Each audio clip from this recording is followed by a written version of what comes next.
글로벌 이슈 플러스 들어왔습니다. 오늘 글로벌 이슈 플러스는 앞서 제가 잠깐 예고를 좀 해드렸는데요.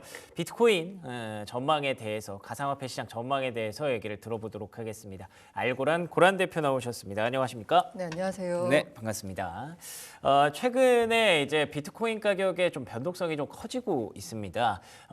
일단은 트럼프 취임을 앞두고 기대감도 있지만 혹시 뭐 약속을 안 지키는 건 아닐까 이런 걱정도 좀 하시는 것 같아요. 네네. 최근의 가격에 대해서 흐름에 대해서 어떻게 보고 계신지 궁금합니다. 일단 말씀드리고 싶은 게 이게 비트코인 가격 자체가 10만 달러에 거의 육박하다 보니까 다들 1,000달러가 움직여도 사실 한국인 입장에서는 150만 원 정도가 움직이는 거잖아요. 그렇죠. 그럼 굉장히 변동폭이 크다라고 느끼시는데 이게 사실 10만 달러에 1,000달러라고 하면은 몇 퍼센트인가요? 1%거든요. 네. 별로 이 단위를 생각하지 마시고요. 퍼센트를 생각해서 시장에 임하셨으면 괜히 시장의 변동성에 괜히 마음을 안 졸이실 것 같아요. 그렇구나. 퍼센트로만 보자면 그냥 크지 않기 때문에요. 어쨌든 간에 사실 트럼프 당선 이후에 치솟았던 비트코인 시장이 지금 약간 횡보세를 맞이했다라고 볼 수 있습니다. 지금 변동성이 커질 거다라고 하고 있는데 지금은 기대감이 올랐어요. 지금까지는. 그쵸. 사실 네. 트럼프 대통령이 당선이 됐다고 해서 당장 바뀐 게 없는데도 불구하고 바뀔 거다라는 기대감이 올랐거든요. 그런데 막상 취임식 이후에는 기대감이 아니라 정말로 뭔가를 보여줘야 되거든요. 그렇죠. 그 정말로 뭔가를 보여주는 그 첫 번째가 바로 취임식 때 행정명령을 발표할 거다라고 하고 있는데 그 행정명령 가운데 이른바 코인 관련된 어떤 행정명령이 들어갈 것이냐에 대해서 시장은 사실 기대하고 있거든요. 그런데 만약에 안 들어간다. 그럴 수도 있죠. 이러면 기대감이 실망감으로 바뀌면서 오히려 더 큰 폭의 조정이 나올 수도 있다라고 봅니다. 그래서 지금 뭐 그걸 장담할 수가 없기 때문에 아무도 장담을 할 수가 없기 때문에 시장이 계속 비트코인 가격이 변동성을 겪으면서 박스권에서 좀 등락을 지속하고 있는 게 아닌가 싶고요. 제가 보다 보니까 뭐 위험 지수가 12까지 급등을 했다 이런 내용이 있던데 이거는 어떤 내용이에요? 말씀드린 대로 뭐 증시에서도 변동성 지수라고 있잖아요. 빅스 지수. 네네. 네. 뭐 코인 시장에서도 마찬가지로 그러니까 증시에서 쓰는 대부분의 지표가 코인 시장에도 그대로 보인다라고 하면 그렇겠죠? 돼요. 특히나 네. 이제 기술적 지표 같은 경우에는 보면요, 말씀하신 대로 이게 불확실성입니다. 진짜 지금까지 트럼프가 했던 모든 발언이 정말로 표심을 잡기 위한 발언이었냐, 아니면 정말 진심이었냐, 이거에 대해서 아직까지 그 누구도 장담할 수 없거든요. 그럼요. 업계는 진심이었다라고 기대하고 싶은데 또 일각에서는 저건 단순히 표를 잡기 위한 거다라고 말씀하신 분들도 있고요. 이게 왜냐하면 트럼프 취임 이후에 코인 관련돼서 본인 입으로 본인이 직접 발언한 게 거의 없어요. 아 그래요? 네. 다들 주변에서 이럴 것이다. 혹은 트럼프가 간접적으로 뭐 인사가 만사다라는 얘기를 하잖아요. 예. 여러 가지 행정부의 인사들을 배치를 하면서 친코인 인사들을 배치한 걸 두고서 친코인 정책을 펴겠구나라고 짐작하는 거지 본인 입으로 직접적으로 뭔가를 뭐 굉장히 구체적인 뭔가를 말한 적은 없습니다. 구체적인 네, 내용. 그냥 뭐 예를 들면 비트코인을 네. 미국을 비트코인의 수도로 만들겠다고. 그거는 다 기억하시죠? 네, 뭐 네. 그런 식의 약간 큰 틀에서의 발언을 했지만 그래서 구체적으로 뭐 할 건데? 그렇구나. 라고 했을 땐 발언이 없거든요. 예. 그래서 지금 걱정하는 부분이기도 하고요. 그래서 아마 변동성 지수가 커진 거 아닐까라는 생각이 들고 있습니다. 아무래도 이건 취임식 날 어떤 행정명령이 나오냐에 따라서 시장의 향방이 결정될 것 같습니다. 알겠습니다. 취임식이 진짜 뭐 한 5일밖에 안 남았습니다. 그렇기 때문에 또 변동성은 좀 커질 수 있는 상황이고요. 딱 20일에 어떤 내용이 나오는지에 따라서 야간에 아마 좀 잠 못 드는 밤이 되지 않으실까 그런 생각이 좀 드는데요. 뭐 트럼프를 떠나서 최근에 사실 금리의 움직임도 우리가 많이 주목하고 있잖아요. 특히 간밤에 비트코인이 좀 오른 배경을 들어보니까 PPI가 좀 떨어지면서, 그러니까 생산자 물가지수가 예상치보다 낮게 나오면서 유동성에 대한 기대감이 다시금 좀 상승했다라는 부분을 얘기를 하더라고요. 네네. 이것도 좀 민감한 주제가 될 수 있겠죠? 네, 맞습니다. 지난해 12월 한 중순까지만 해도 제가 굳이 표현을 하자면 트럼프의 시간이었다라고 보자면 12월 말 이후로는 파월의 시간이 돼가고 있는 것 같습니다. 그런 것 같네요. 네, 네. 아마 트럼프 취임 전까지는 파월의 시간인 것 같고요. 파월의 시간이라고 표현한 건 뭐냐면 매크로 변수에 따라서 비트코인 시장 역시 영향을 받는다라고 볼 수 있습니다. 앞서 앵커님 말씀하신 PPI 지수 때문에 비트코인 가격이 좀 오른 것 같다라는 말씀해 주셨는데요. 불과 그 이틀 전에는 국채 수익률이 4.7%인가요? 10년 맞아요. 만기가 네. 돌파하면서 증시도 안 좋았고 비트코인 가격도 큰 조정을 보였습니다. 맞습니다. 게다가 이 투자자들 입장에서는 더 큰 변동성을 느끼는 건 비트코인 가격이 1% 움직이면 체감상으로 알트코인 가격은 한 10%씩 움직이는 느낌이에요. 게다가 최근에 약간 강세를 나타냈던 AI 에이전트 테마 관련 코인들이 일제히 뭐 40~50%씩 폭락을 하면서 막 투자자들 입장에서는 더 큰 변동성을 체감하신 것 같은데요. 어쨌든 지금 투자하실 때 뭐 특히 알트코인은 뭐 말할 것도 없고 일단 비트코인을 보자면 이 매크로 변수를 항상 유념하셔서 투자하셔야 되는 지금 그 자산의 위상으로 올라왔습니다. 과거에는 독립적으로 움직였다면 지금은 일반 월가의 투자자들도 많이 투자하고 있는 상황이기 때문에 이 매크로 변수에 따라 가격이 흔들릴 수 있다라는 점을 항상 염두에 두고 투자를 하셔야 될 것 같습니다. 아, 좋습니다. 최근에 매일매일 저희가 뭐 금리 얘기하고 달러 얘기하고 뭐 FOMC 금리 인하 전망 이런 것들을 얘기하는 게 참 듣기 싫으실 수도 있을 거예요. 왜냐하면 머리도 아프고 재미도 없고. 근데 이거를 어쩔 수 없이 우리가 봐야 되는 이유를 다시 한번 설명을 해주신 것 같고요. 뭐 매크로도 중요하고 트럼프도 중요하지만 일단은 비트코인 가격의 움직임이 결국에는 유동성에서 온다는 점에서 그 얘기를 좀 더 강조를 해주신 것 같습니다. 자, 그러면 지금까지 좀 걱정해봤고요. 그래도 좀 기대되는 부분들이 분명히 있을 테니까 그쪽으로 한번 넘어가 보도록 하겠습니다. 트럼프 취임식이 20일이거든요. 공약을 먼저 좀 보면서 얘기를 들어보면 좋을 것 같아요. 어떤 공약들이 지금 나오고 있는 거예요? 사실 그 트럼프 대통령이 직접적으로 공약을 내거나 만약 법안을 뭐 이런 걸 추진하겠다라고 하진 않았지만 가장 기대되는 건 아무래도 전략적 비트코인 비축 관련된 법안이죠. 그렇죠. 예. 이미 지난해 7월에 신시아 루미스 공화당 의원이 낸 법안이고요. 이 법안이 통과되진 못했습니다. 그런데 이 법안을 냈다는 사실 자체 그리고 많은 사람들이 관심을 보였다는 자체만으로 비트코인 가격을 끌어올리는 데 도움이 됐고요. 무엇보다도 제가 느끼기에는 미국에서 과연 이게 실행될 수 있을까 부분에 대해서는 의문을 제기할 수 있지만 미국을 견제하는 다른 나라들, 특히나 이제 아무래도 경제 규모가 좀 작은 나라들 입장에서는 미국도 이걸 한다는데라고 하면서 실제로 본인 국가들에도 이걸 도입하려고 하는 시도들이 곳곳에서 나타나고 있습니다. 그렇군요. 미국 내에서도 주정부 단위에서는 나타나고 있고요. 예, 뭐 텍사스 같은 경우에 맞습니다. 예. 부탄은 최근에 한 발 더 나아가서 부탄 같은 경우에는 이번 비트코인 급등으로 굉장히 국부가 증가한 나라 중에 하나잖아요. 그래요? 예. 부탄 같은 경우에는 자국의 수력 발전을 이용해서 비트코인을 직접 채굴하고 있습니다. 이러다 보니까 여기 부탄은 한 걸음 더 나아가서 비트코인, 이더리움, BNB라는 바이낸스 코인이 있거든요. 이걸 전략 자산으로 우리가 비축하는 걸 고려해야 할 때다. 이러고 뭐 다른 어떤 중앙은행 총재 나와서 우리도 외환 보유고의 다각화 일환으로 비트코인을 좀 전체 자산의 한 5% 정도 들고 와야 되지 않을까라는 이제 발언을 하고 있습니다. 그렇군요. 이런 정도로 이 전략적 비트코인 비축 법안은 말이 나왔다는 것 자체만으로 이제 시장에 영향을 미치고 있는 거고요. 그리고 이렇게 전략 자산으로 비축을 하면은 갖고 있는 건 안 팔겠죠. 그렇죠. 예. 네. 미국 정부가 현재 범죄 수익으로 압수한 비트코인이 한 20만 개 정도 됩니다. 근데 그게 시장에 나올 거다라는 말이 돌 때마다 가격이 출렁했거든요. 맞아요. 최근에도 맞아요. 이 법원이 팔 수 있다, 팔아도 된다라고 명령을 내렸어요. 근데 팔 수 있다라고 하니까 사람들이 큰일 났네. 이거 시장에 나오는 거 아니야. 그때 또 크게 흔들렸죠. 맞습니다. 예. 근데 이제 팔 수 있다는 거지 판다는 건 아니거든요. 그렇죠. 예. 네. 근데 만약에 트럼프 정부가 들어서면 아마 팔지는 않겠죠. 최소한. 그런 점에서 긍정적이고요. 비트코인 채굴 산업을 지원한다는 건 그 트럼프 공약에도 맞습니다. 미국이 다 모든 산업에 있어서 미국이 리딩해야 되는 거예요. 그럼 비트코인 채굴 산업 역시나 미국이 리딩해야 되는 거죠. 그래서 일각에서는 이게 뭐 반환경적이다라고 하면서 비판하는 사람도 있지만 적어도 트럼프 행정부 입장에서는 비트코인 채굴 사업 지원해서 우리가 미국이 비트코인 수도가 돼야 된다라는 것과 일맥상통한 거고요. 그다음에 조 바이든 현 정부의 그 규제 이 부분에 있어서 업계 사람들이 가장 불만을 많이 가졌거든요. 규제 때문에 자신들의 사업이나 아니면 혁신을 추진하기가 어렵다라는 거였는데 그거에 대해서 일단 트럼프에 대해서 기대하는 건 철폐라는 표현도 쓰긴 했는데요. 철폐라기보다는 그냥 아무것도 안 하면 됩니다.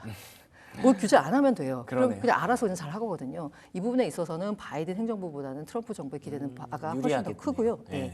그리고 대통령 직속 가상자산 자본위원 신설 이거는 뭐 이미 뭐 그 크립토 차르로 데이비드 sak스가 임명되기도 했고라는 부분에 있어서 뭐라고 해야 되나 이 위원회에서 무슨 얘기가 나올지 모르겠지만 어쨌든 위원회가 신설이 된 건 맞으니까 공약이 달성됐다라고도 보고 있을 거고요. 가장 확실한 공약 달성은 그거였죠. 데이 원, 내 취임하는 날. 네. 게리 게슬러 위원장 자르겠다라고 했거든요. 예. 근데 실제로 20일 날 물러나기로 했습니다. 위원장이요. 네네. SEC 위원장 같은 경우에는 뭐 다른 미국의 그런 기관도 그렇지만 임기가 보장이 돼 있어요. 하지만 대체로 정권이 바뀌면 알아서 물러나거든요. 그렇군요. 그래서 겐슬러 위원장이 과연 자리를 계속 붙잡고 있을 것이냐, 아니면 거의 끌려나가다 실패할 것이냐. 라는 얘기가 나왔는데 트럼프가 나 첫날 자르겠다라고 한 발언에 따라서 게리 게슬러 위원장도 취임식 날 물러나는 걸로 정리가 되면서 이른바 약간 알트코인 프로젝트들이 이제는 규제가 완화되겠구나라는 기대감을 갖게 됐습니다. 네, 후임으로는 폴 애킨스라는 크립토 쪽에서 조금 약간 우호적인 입장을 평소에 펴왔던 전 SEC 위원이 임명이 되면서요. 그 기대감은 더 커지게 됐고요. 그러니까 지금 공약들이 한 4가지 정도로 정리가 됐는데 이미 실현이 된 공약도 있고요. 약간은 그래도 조금 이게 될까 싶은 공약도 있는 것 같아요. 그 대표적인 사례가 전략적 비축 자산. 요게 뭐 주정부 단에서는 될 수 있지만 과연 미국 정부 연방정부 차원에서는. 연방정부 차원에서 이게 될까라는 얘기를 잠깐 해주셨는데 그거 어떻게 보시는지 궁금하네요. 저도 이게 사실 쉽진 않다고 봐요. 그래요? 예, 사실 근데 잠시 이렇게 여러분들이 보셔야 될 게 뭐냐면 이 전략자산 비축 관련된 굉장히 우호적이나 긍정적인 뉴스를 굉장히 많이 보세요. 그렇죠. 예. 그래서 다들 세상이 그렇게 생각한다. 어쨌든 미디어가 세상을 보는 창이 되다 보니까. 되는 줄 알죠, 다. 네. 예. 근데 실제로 보면 그거에 대한 부정적인 목소리는 그냥 보도가 안 되는 것뿐이지. 그렇구나. 네, 이게 약간 그 미디어 효과가 있다라고 보셔야 될 것 같아요. 특히나 이런 뉴스를 많이 내는 곳들은 그 비트코인의 크립토의 우호적인 매체들이 이런 보도를 많이 하기 때문에 약간 여론 자체가 되는 걸로 흘러가는 거 아니야?라고 잘못된 판단을 할 수 있어요. 그런데 실제로 그렇지 않다는 거. 기본적으로 이런 메이저 업체들 같은 경우에는 메이저 미디어 같은 경우는 그냥 관심이 없어요. 비트코인 전략자산 비축 법안에 대해서 만약에 진짜 통과되거나 어떻게 되면 어떻게 될 것이다라는 거지. 지금 현재 그런 뭐 블룸버그나 뉴욕 타임즈, 월스트리트 저널이 집중하고 있는 건 관세 문제. 그렇죠. 보편 관세냐 부분에 있어서 그리고 과연 이 트럼프 행정부가 자신이 공약했던 무역 관련된 여러 가지 공약들이 실제로 진짜 하는 거냐라고 얘기가 나오고 있거든요. 코인보다 그게 더 지금 관심이 맞습니다. 많군요. 그래서 아까 제가 말씀드린 대로 당선되고 난 이후에 코인 관련돼서는 그렇게 뭐 직접적으로 뭔가를 발언한 적이 없어요. 그냥 주변 사람들에 의해서 이러이러한 정책을 펼 것이다라는 전망이 나온 것이요. 그래서 아무래도 이 전략자산 비축 비트코인을 미국의 전략자산으로 비축하겠다는 부분에 있어서는 사실 실현되기가 쉽지 않은 것 같고요. 그리고 사실 이건 법을 도입하면 되는 겁니다. 하지만 이 실행단에서 진짜 실행을 하는 건 미국 연준이 비트코인을 들고 있는 거잖아요. 그럼 연준의 뭐 법안이 있으면 연준은 그대로 이제 따라가면 되니까 사실 연준이 관여할 부분은 없는데 지난해 12월에 연준 의장한테 파월 의장한테 이 법안에 대해서 어떻게 생각하느냐라고 했더니 그건 우리 권한이 아니다. 법을 바꾸라라고 했지만 나는 뭐 약간 부정적으로 본다라는 식의 뉘앙스를 말해서 그날 또 비트코인 가격이 약간 흔들리기도 했거든요. 예, 맞습니다. 그래서 아마 쉽진 않을 것 같다. 다만 말씀하신 대로 이런 얘기가 나오는 것 자체가 다른 국가들의 비트코인을 바라보는 입장 자체를 바꾸게 만들 수 있고 그리고 이게 정부 단에서는 굉장히 어려운 일이잖아요. 그렇죠. 하지만 정부가 이런 걸 할 수도 있네라고 보면 기업들이 움직입니다. 최근에 그 트럼프 당선 이후에 규제의 불명확성이 해소가 되겠다라는 측면에서 기업들의 비트코인 매수가 또 많아지기도 했거든요. 그런 매수세가 비트코인 가격을 밀어 올린 것도 있고요.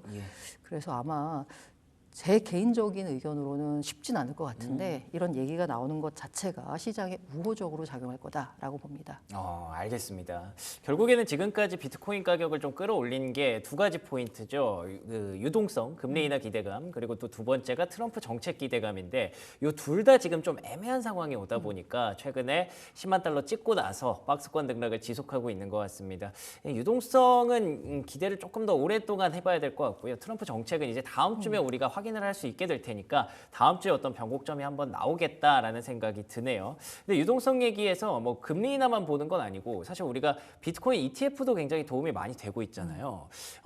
이게 또 전 세계적으로 좀 확산되는 조짐이 있다고 하던데 요거에서 좀 기대해 볼 만한 포인트 없을까요? 그 비트코인 ETF는 큰 도움이 되고 있죠. 그렇죠. 다만 그 왜 가게도 새로 문을 열면 손님들이 제일 많잖아요. 오픈빨이라고 하죠. 네, 맞습니다. 비트코인 ETF 같은 경우에도 지난해 1월 11일부터 거래를 시작했으니까 벌써 1년이 지났습니다. 그렇죠. 그런데 그야말로 그 오픈빨이라고 표현하신 그 부분에 있어서 네. 정말 제대로 오픈빨이 나왔습니다. 그렇죠. 그 비트코인 ETF가 나오면 ETF가 나오면 도대체 비트코인 가격에 무슨 영향이 있는 거야라고 했을 때 많은 사람들이 기대했던 게 금 ETF입니다. 비트코인을 디지털 금의 비유를 많이 하잖아요. 금값이 그냥 저냥 횡보를 하다가 금 ETF가 나온 이후에 폭발적으로 상승한 경험이 있거든요. 그렇군요. 그래서 비트코인도 ETF가 나오면 아마 가격이 급등할 거다라고 기대를 했습니다. 그렇다는 얘기는 일단 전제 조건으로는 비트코인 ETF로 돈이 들어와야지, 그쪽으로 수급이 몰려야지 그 ETF로 몰린 수급을 가지고 실제로 비트코인을 사는 거니까요. 그래야지 가격이 나오는 거고요. 그런데 실제로 수급이 정말 어마어마하게 몰렸습니다. 지금 현재 6일 기준으로 보니까요. ETF 운용자산 규모가 1,155억 달러 정도 돼요. 한 170조 정도 되거든요. 근데 이게 1년 지났잖아요. 그런데 금 ETF가 아마 94년인가요? 언제 나왔죠? 그쯤 나온 걸로 알고 있거든요. 예. 그런데 그 1년 동안 금 ETF의 운용 규모와 맞먹는 수준으로 덩치가 커졌습니다. 그러니까 금이 몇십 년에 걸쳐서 달성한 그 운용자산 규모를 비트코인은 단 1년 만에 달성을 한 겁니다. 이 정도로 사람들의 비트코인에 대한 관심이 많아졌다는 거고요. 이 관심 덕분에 지난해 비트코인 가격이 올랐습니다. 그러면 이제 소위 말해서 1년 정도 지났으면 오픈발이 좀 떨어진 거잖아요. 그렇죠. 예. 그러면 이제 올해는 어떻게 될까? 당연히 지난해 오픈발에 비해서는 아마 ETF가 비트코인 가격에 미친 영향 자체는 많이 줄어들 수는 있어요. 근데 여기서 기대되는 건 뭐냐면 ETF에 투자하는 기관들이 ETF가 나온 첫 해에는 약간 조금 더 뭔가 새로운 시도를 해볼 만한 이것도 하면 좋겠다라는 그런 약간 조금 선도적인 기관들, 주로 이제 헤지 펀드들이 많이 투자를 했었거든요. 예. 그런데 이제 2년째 되면 그래? 그러면 요거는 좀 투자 자산으로 괜찮네라고 판단하는 기관들이 많아지면 더 나아가서는 전반적인으로 이제 다 따라갈 수 확대가 있군요. 되는 거죠. 특히나 이제 연기금들. 예. 지금까지는 지난해는 투자할 수 있어. 혹은 어떤 작은 연기금, 주 단위의 작은 연기금이 우리 비트코인 ETF 투자했어. 이렇게 예. 나오는데 이제는 401K가 의미 있는 수준으로 비트코인을 샀다. 이런 얘기가 나올 수도 있는 거잖아요. 그런 부분에 있어서 비트코인 ETF는 기대해 볼 만하고요. 실제로 그런 일이 일어날 수 있다라는 생각이 드는 게 어쨌든 연방정부 차원에서 최초의 코인 대통령이 된 거니까 그러네요. 투자에 대해서 조금 더 긍정적으로 판단을 하겠죠. 알겠습니다. 지금 시간이 한 1분 정도 남았는데 뭐 간단하게 앞으로 그 다음 주까지의 어떤 투자 전략이라든지 비트코인 말고 뭐 이더리움이나 리플 보시는 분들도 많아서 맞습니다. 그 중에 조금 괜찮다고 생각하시는 거 있으시다면 간단히 코멘트 부탁드립니다. 일단은 비트코인 같은 경우에는 앞서 말씀드린 대로 20일 전후로 해서 변동성이 커질 거니까 그 변동성을 나는 감내하기 싫다라는 분들은 좀 보시고 기다려야죠. 기다렸다가 네, 들어가는 네. 게 맞을 것 같고요. 네. 장기 투자하시는 분들은 사실 뭐 시기에 상관없이 들어가시는 게 맞을 것 같고요. 아까 알트코인 말씀 주셔서 그 가운데 최근에 이제 리플이 좀 주목을 받고 있거든요. 그 이유가 뭐냐면 리플이 그간 가격이 제일 많이 못 오른 코인 중에 하나였어요. 불과 얼마 전까지. 그러다가 갑자기 트럼프 취임 이후로 한 3배, 4배 맞아요. 올랐거든요. 그 이유가 뭐냐면 리플이 가격이 못 오른 이유는 바로 규제. 그런데 이게 규제가 완화될 거다. 그래서 움직이고 있고요. 한번 움직임 지켜보시면 좋을 것 같습니다. 알겠습니다. 앞으로 리플에 대해서도 좀 주목해 보도록 하겠습니다. 지금까지 알고란 고란 대표와 얘기 나눠봤습니다. 오늘 좋은 말씀 고맙습니다.